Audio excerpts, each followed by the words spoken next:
Hello મિત્રો, જય શ્રી કૃષ્ણ. મારી હોમ કુકિંગ રસોઈની ચેનલમાં તમારું સ્વાગત છે. ચેનલ પર નવા હોવ તો જરૂરથી ચેનલ સબસ્ક્રાઈબ કરજો, જેથી મારા દરેક વિડીયોનું નોટિફિકેશન તમારા સુધી પહોંચશે.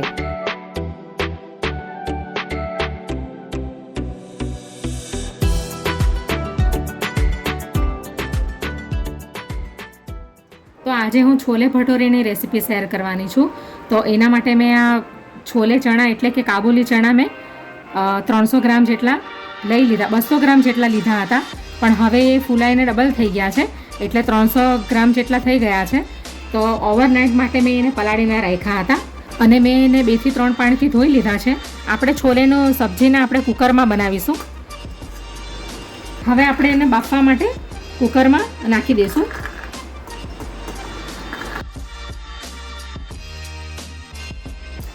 આ આખો મસાલો મેં સૂકો લઈ લીધો છે. તો આ 2 તજપત્તા છે, 1 સિનેમન સ્ટિક છે અને 4 નંગ એલચી છે ઝીણી, અને 4 થી 5 લવિંગ લીધા છે અને 10 મરી લીધા છે અને 1 આ સ્ટાર એનેસ લીધું છે. આ આખો મસાલો આપણે અંદર નાખી દઈશું. 1 મોટા ગ્લાસ જેટલું આપણે અંદર પાણી નાખીશું. અડધી ચમચી હળદર નાખીશું. થોડુંક આપણે અંદર મીઠું નાખીશું. તો હવે આપણે એને બાફવા માટે મૂકી દઈશું અને મીડિયમ ફ્લેમ પર 4 થી 5 સીટી એની વગાડી લઈશું.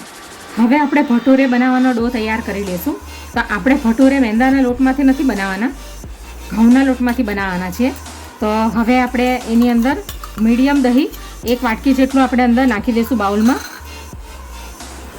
અને આ 3 ચમચી જેટલો આ સૂજી લીધો છે ઝીણો, એ નાખી દઈશું. સ્વાદ પ્રમાણે મીઠું નાખી દઈશું અંદર. અડધી ચમચી આપણે અંદર ખાવાનો સોડા નાખીશું. થોડીક આપણે 2 થી 3 ચપટી જેટલી આપણે કસૂરી મેથી નાખીશું અંદર. આ ચમચી જેટલી આપણે 2 ચમચી ભરીને ઓઇલ નાખીશું અંદર. હવે મિક્સ કરી લઈશું બરાબર. આપણે એકદમ હેલ્ધી અને એકદમ ટેસ્ટી એવા ફૂલેલા ભટોરે તૈયાર કરીશું ઘઉંના લોટમાંથી. તમારે મેંદાના લોટમાંથી બનાવવા હોય તો તમે બનાવી શકો આ ટાઈપના, આ જ પ્રોસેસથી. હવે એની અંદર 2 વાટકી જેટલો ઘઉંનો લોટ નાખીશું.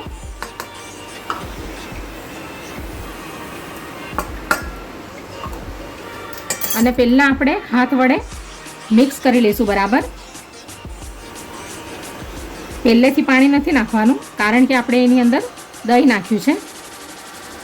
પાણીની જેટલી જરૂર હશે એ પ્રમાણે આપણે અંદર પાણી નાખીશું.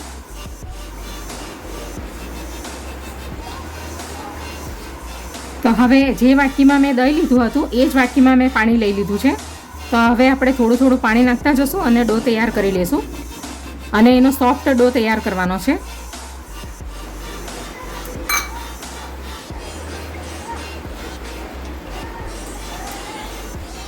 પાણીની જેટલી જરૂર હોય એ પ્રમાણે આપણે 1 ચમચી 2 ચમચી જેટલું પાણી નાખી દેવાનું.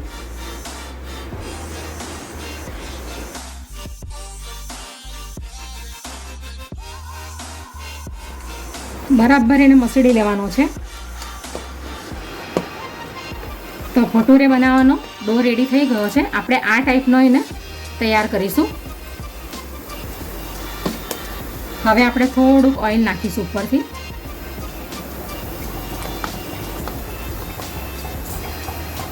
અને અડધો કલાક માટે આપણે એને રેસ્ટ કરવા દઈશું.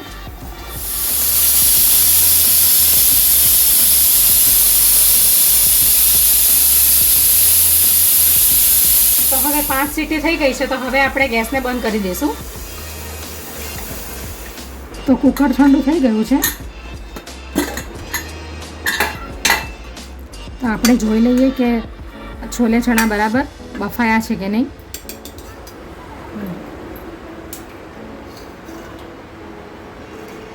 તો સરસ બફાઈ ગયા છે. હવે આપણે આ છોલે ચણાનો ઉપરથી આપણે વઘાર કરીશું. તો હવે આપણે એનો વઘાર તૈયાર કરી લઈએ. તો ગેસ ઉપર મેં આ નોનસ્ટિક પેન મૂકી દીધું છે. હવે 2 મોટા ચમચા જેટલું આપણે ઓઇલ નાખીશું અને છોલે ચણાની ગ્રેવી આપણે તૈયાર કરી લઈશું અલગથી, કારણ કે આપણે છોલે કુકરમાં બનાવવાના છીએ.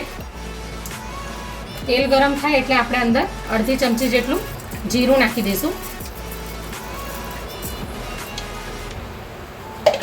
જ્યારે આપણે છોલેને બાફવા મૂકવાના હતા ત્યારે જ આપણે આખો મસાલો નાખી દીધો હતો, એટલે આપણે હમણાં ફક્ત જીરું જ નાખીશું.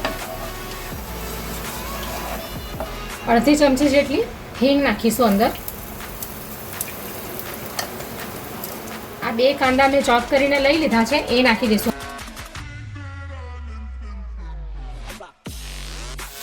4 થી 5 કળી લઈ લીધી છે લસણની,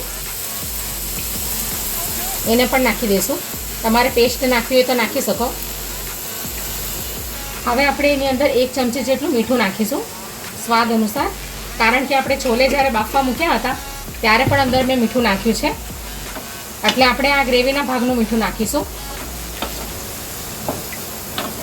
હવે આપણે બરાબર કાંદાને સાતડી લઈશું કલર ચેન્જ થાય ત્યાં સુધી. હવે આપણે એની અંદર 1 ચમચી જેટલું આદું અને મરચાંની પેસ્ટ નાખીશું.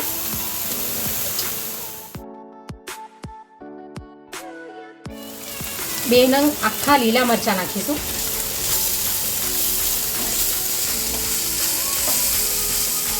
બે મોટા ટામેટાને ચોપ કરી લીધા છે એ પણ નાખી દઈશું.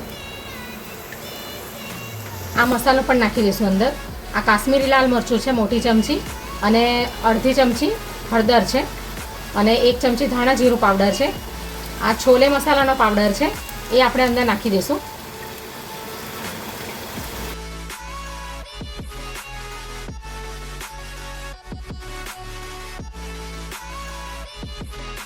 હવે જ્યાં સુધી તેલ સેપરેટ ન થાય ત્યાં સુધી આપણે ગ્રેવીને પાકવા દઈશું બરાબર.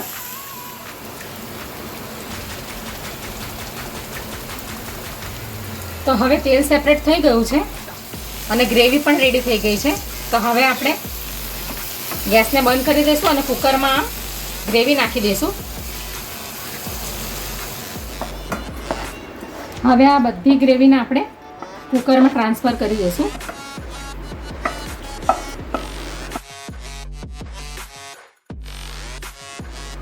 થોડુંક આપણે પેનમાં પાણી નાખી ને આવી રીતે લઈ લઈશું બધું પાણી. હવે 1 મુઠ્ઠી જેટલા આપણે લીલા ધાણા નાખી દઈશું, અને આ આમચૂર પાવડર છે એ નાખી દઈશું. હવે બરાબર મિક્સ કરી લઈશું. અને તમને વધારે ગ્રેવી જોતી હોય તો તમે અંદર થોડું પાણી હજી એડ કરી શકો. થોડુંક અંદર પાણી નાખીશું, અડધા કપ જેટલું.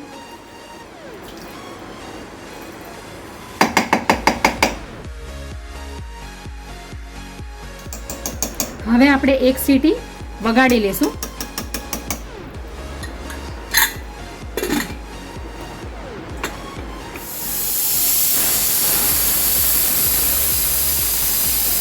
તો 1 સીટી થઈ ગઈ છે. હવે આપણે જોઈ લઈએ. તો છોલે ચણાનું શાક પણ રેડી થઈ ગયું છે.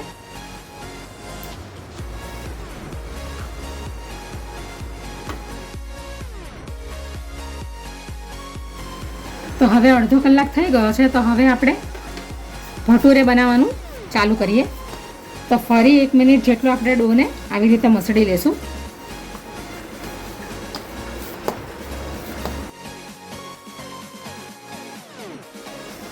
તો સરસ ડો રેડી થઈ ગયો છે.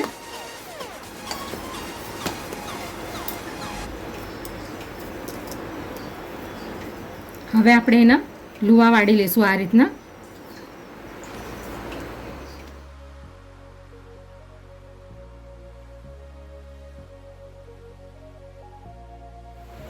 જો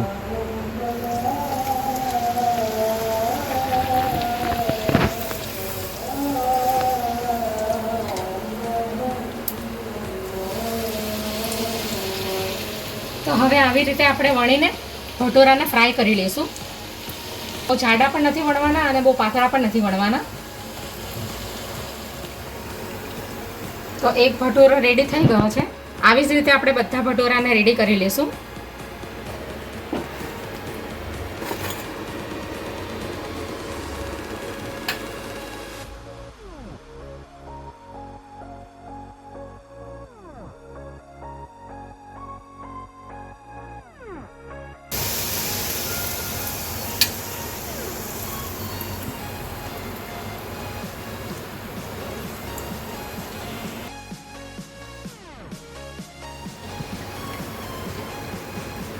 તો બીજો ભટુરો પણ રેડી થઈ ગયો છે.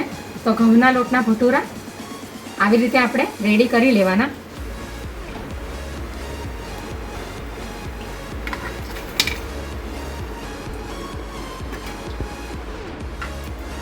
તો ભટુરા અને છોલેની સબ્જી રેડી થઈ ગઈ છે. તો હવે આપણે એને સર્વિંગ પ્લેટમાં કાઢી લઈશું.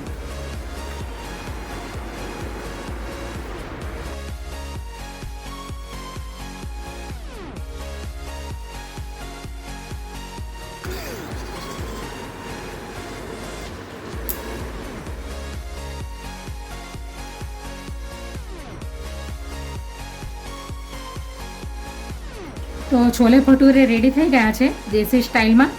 આ પનીર ઓપ્શનલ છે.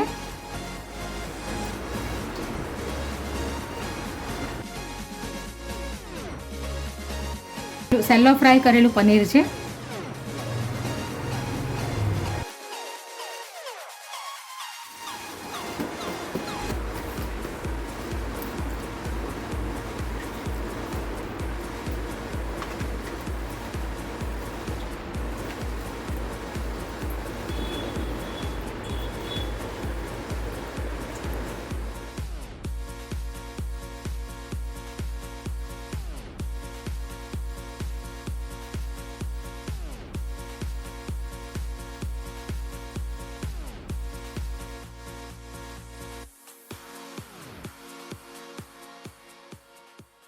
Audio Jungle.